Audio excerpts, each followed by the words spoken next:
बिस्मिल्लाहिर्रहमानिर्रहीम। यार गार आका सल्लल्लाहु अलैहि वसल्लम के घर के जिस कमरे में उन्हें गुमान था कि आका वहां सोते हैं, उसकी एक खिड़की की दर से अंदर झांका।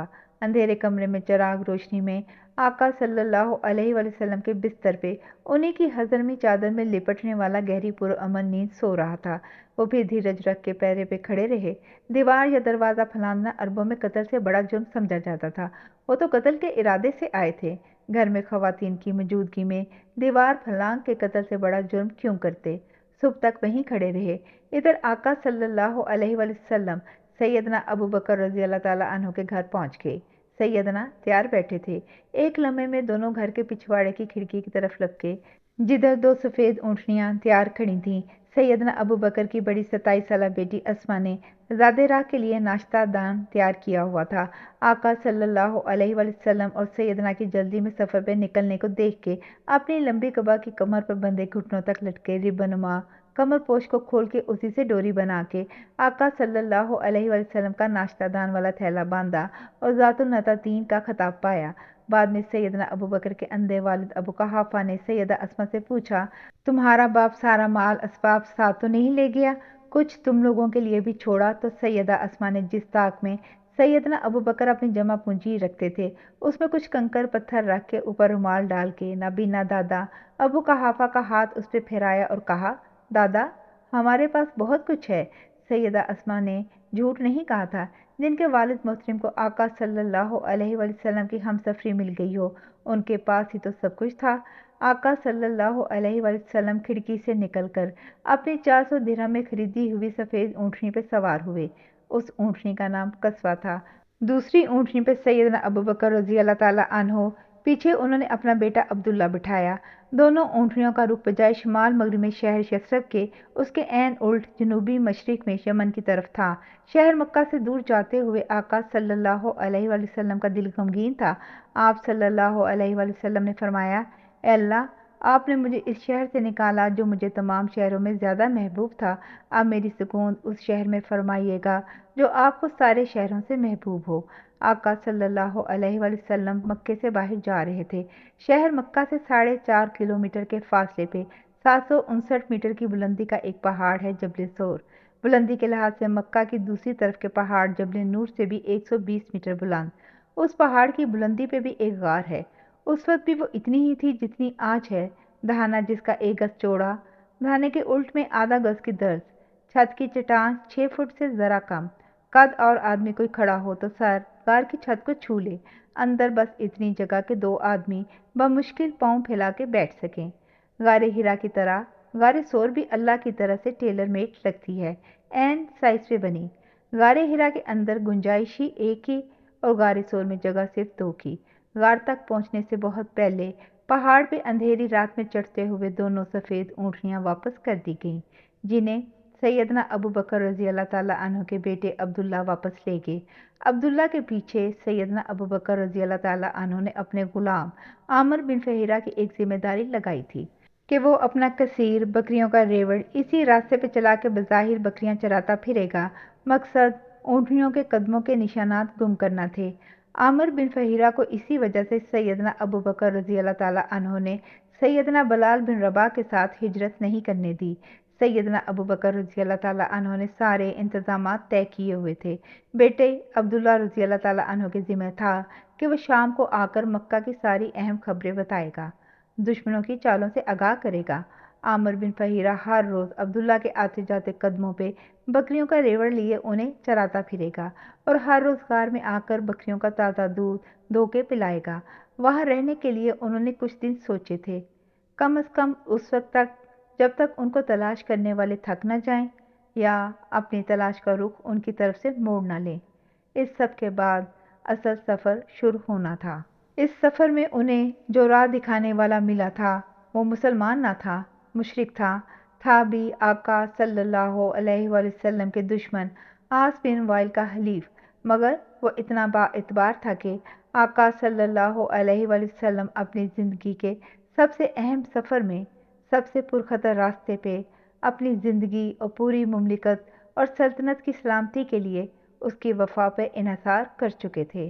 वो काफर मुशरिक راہ دکھانے والا وفادار عبداللہ بن اریقت تھا، وہی عبداللہ بن اریقت جس نے سفر طائف پر واپسی پہ آقا صلی اللہ علیہ وآلہ وسلم کے لیے مکہ کے 15 روسا کے پاس جا جا کے آقا صلی اللہ علیہ وآلہ وسلم کے لیے حق کے جوار اور قبائلی پناہ مانگی تھی۔ اس عبداللہ بن اریقت نے یہ دونوں مقدس ترین ہستیاں ہزار ہاتھ دشمنوں کی آنکھوں سے بچا کے 500 کلومیٹر دور یثرب تک پہنچانی تھی۔ وہ مکہ اور مدینہ کے درمیان ہر پہاڑ، پہاڑی، درے، صحرا، چٹان، کنویں سے واقف تھا۔ اسے اس کے فن کی اعلیٰ قدر کے حوالے سے ماہر خیریت کہتے تھے، خیریت سے پہنچانے والا۔ عبداللہ بن اریقت کو غار ثور کے دہانے اس وقت آنا تھا جب آقا صلی اللہ علیہ وآلہ وسلم کی طرف سے اذن سفر مل جاتا۔ سیدنا ابوبکر رضی اللہ تعالیٰ عنہ کے بیٹے عبداللہ آل کلیئر کا سگنل دے دیتے، مگر اس رات تو ابھی جبل ثور کی بلندی پہ واقع غار ثور تک پہنچنا تھا۔ اونٹنیاں واپس بھیج دی گئیں۔ پہاڑ کی سنگلاخ چٹانیں، کہیں نکیلے پتھر، کہیں کھائیاں، کہیں پاؤں دھرنے کی بھی پوری جگہ نہیں، کہیں پتھروں سے پھسل کے ہزاروں فٹ گہرائی میں گرنے کا خوف، پھر ویرانہ جنگل، راہ میں کوئی بھی موذی جانور ہو سکتا تھا۔ اندھے راستے پہ پہاڑ کی پرخطر راہ پہ ساتھ چلنے والے سیدنا ابوبکر رضی اللہ تعالیٰ عنہ کا اضطراب، اشتیاق اور پریشانی دیدنی تھی۔ کبھی سیدنا ابوبکر احترام میں 2 قدم پیچھے چلتے، کبھی ہچکچا کے لپک کے آگے آتے، کبھی دائیں طرف آقا صلی اللہ علیہ وآلہ وسلم کے ہو جاتے، کبھی اچھل کے آقا صلی اللہ علیہ وآلہ وسلم کے بائیں طرف آ جاتے۔ آقا صلی اللہ علیہ وآلہ وسلم نے ایک بار پوچھ لیا، ایسا کیوں ابوبکر؟ اندھیری رات میں سیدنا ابوبکر رضی اللہ تعالیٰ عنہ کی آنکھوں میں ماہ کامل کی محبت کا نور چمکا۔ کچھ لمحے یوں ہی بولنے نہ بولنے کے تذبذب میں رہے، پھر آہستگی سے عرض کی، آقا صلی اللہ علیہ وآلہ وسلم، جس طرف سے گمان ہوتا ہے کہ کوئی خطرہ ہے، میں اس طرف ہو جاتا ہوں۔ آقا صلی اللہ علیہ وآلہ وسلم نے فرمایا، ابوبکر، اپنی جان کا تمہیں کوئی خطرہ نہیں؟ وہ زیر لب بولے، آقا صلی اللہ علیہ وآلہ وسلم، یہ جان تو قربان ہونے کے لیے ہے۔ غار آ گئی۔ سیدنا ابوبکر رضی اللہ تعالیٰ عنہ پہلے خود اندر گئے، اطمینان کیا کہ اندر کوئی موذی جانور تو نہیں، سر کی پگڑی اتار کے غار کے فرش کے پتھروں کو صاف کیا، غار کے کونوں کھدروں میں اپنی پگڑی سے پھاڑ پھاڑ کے کپڑے کی قطنیں گھسیڑی۔ جب اطمینان ہوا تو عرض کی، آقا صلی اللہ علیہ وآلہ وسلم، اب تشریف لائیے۔ غار کے ایک کونے میں کوئی درز رہ گئی تھی، ادھر کسی موذی جانور کی حرکت محسوس ہوئی تو اس درز میں ایڑی ٹھونس دی۔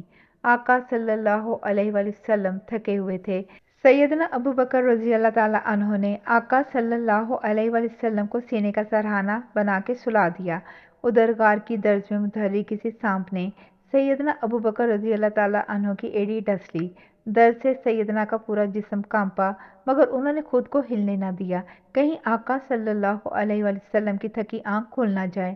درد آخر درد تھا۔ سیدنا ابوبکر رضی اللہ تعالیٰ کی آنکھوں سے آنسو نکلے، ٹپ ٹپ سیدنا کے آنسو رخ آقا صلی اللہ علیہ وآلہ وسلم پہ گرے۔ آقا کی آنکھ کھل گئی۔ پوچھا، ابوبکر کیا ہوا؟ ابوبکر رضی اللہ تعالیٰ عنہ درد کو بھول گئے۔ آقا صلی اللہ علیہ وآلہ وسلم کی نیند کیوں خراب ہو گئی؟ عرض کیا، آقا سو جائیے، مگر تمہارا جسم کانپ رہا ہے، کیا ہوا؟ عرض کرنا پڑا، ایڑی پہ کسی موذی نے کاٹ لیا ہے۔ آقا صلی اللہ علیہ وآلہ وسلم نے ایڑی پہ لعاب مبارک انگلی سے چھو کے لگا دیا۔ درد ساری نسل کا سیدنا ابوبکر سے سلب کر لیا۔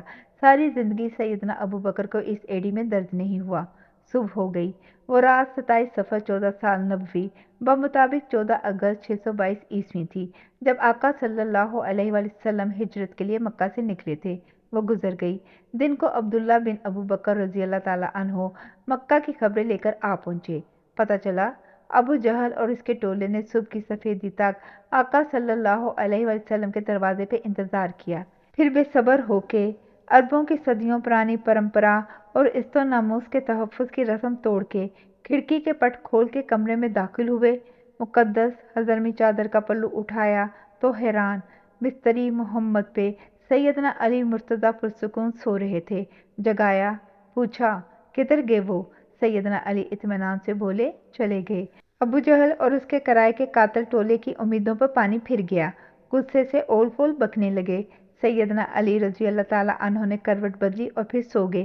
سونے سے پہلے انہیں کہہ دیا، तुम लोगों की आका सल्लल्लाहु अलैहि वसल्लम के पास रखी अमानतों को लुटाने की खातिर रुका हूँ। जाओ सबको कह दो, जिन जिन की कोई अमानत यहाँ है वो आकर ले जाए। वो सारे कातिल शायद अपनी अमानतों को सोचते हुए उधर से निकल गए। बाहर आकर उन्होंने फिर इकट्ठ किया, हर तरफ हरकारे दौड़ाए। मक्का से बाहर जाते हर रास्ते पे घोड़ों पे सवार तलवार बरदार दस्ते भेजे। अबू जहल खुद भागता सैयदना अबू बकर के घर गया। सैयदा अस्मा रजी अल्लाह ताला अन्हा दरवाजे पे आईं। अबू जहल चीखा, किधर है तुम्हारा बाप और उनका दोस्त? सैयदा अस्मा के पास तो कोई जवाब न था, चुप रहीं। अबू जहल ने अरबों की तहजीब पे थप्पड़ मारा, इतने जोर का चांटा 27 साल सैयदा अस्मा रजी अल्लाह ताला अन्हा की कनपट्टी पे मारा कि उनके कान में पहनी हुई बाली गिर गई। अबू जहल ने फिर सारे साथी अपने इकट्ठे किए। इस बार तय हुआ कि ऐलान कर दिया जाए कि जो कोई नाउज़ बिल्लाह रसूल अल्लाह को जिंदा या मुर्दा पकड़ के लाए, उसे एक इंसान के कत्ल के बराबर दी जाने वाली दीत से भी बढ़ के 100 सुर्ख ऊँट दिए जाएंगे। मक्का में लॉटरी का जैसे ऐलान हो गया, जिसके पास जो सवारी थी वो उस पे बैठ के अपनी किस्मत आजमाई पे निकल पड़ा। जारी है। जज़ाकल्लाह खैर।